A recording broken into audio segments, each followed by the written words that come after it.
It's really cool to be doing something in my home community. I've lived in Logan for over a decade now. I did all of my secondary education here. I love living in Logan. I can't see myself living anywhere else, as cheesy as that sounds, because I really love the community here. So it's really special to get to do something within my community, specific to the circumstances of my community. I usually work in a much more broader general aspect. So it's really nice to actually be at home doing things on my home turf. It's also, I love working with Logan together.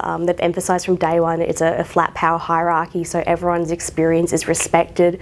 So brain building's kind of everything. It's building that capacity, building that potential, helping build those neural pathways, so as they get older, they have the potential and the capacity to learn more, do more, successfully regulate their emotions and look after themselves, which can really prevent that long-term negative behaviour, like antisocial behaviour, negative mental health, etc.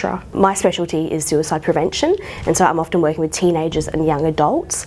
And when we talk about suicide prevention, we usually think about mental health, but it's actually really little things like learning how to regulate your emotions that can be really beneficial. So suicide prevention isn't just what we do with older people when they're in crisis, it's how do we support children to understand their emotions, regulate their emotions, feel safe and comfortable talking to adults about how they're feeling. So I'm really excited to hear from people who work directly with children on how they work with them, how they teach them, and how they support them. So we're looking at brain building, which is how do we support young people's childhood development so we build good future circumstances for them.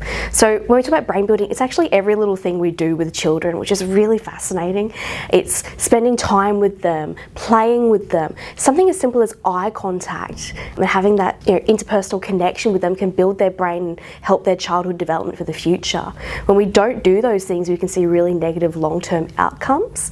So that's what we're looking at with brain building. How do we build young people's future in the best possible way? Because if we do it early, it's a lot easier and it costs a lot less.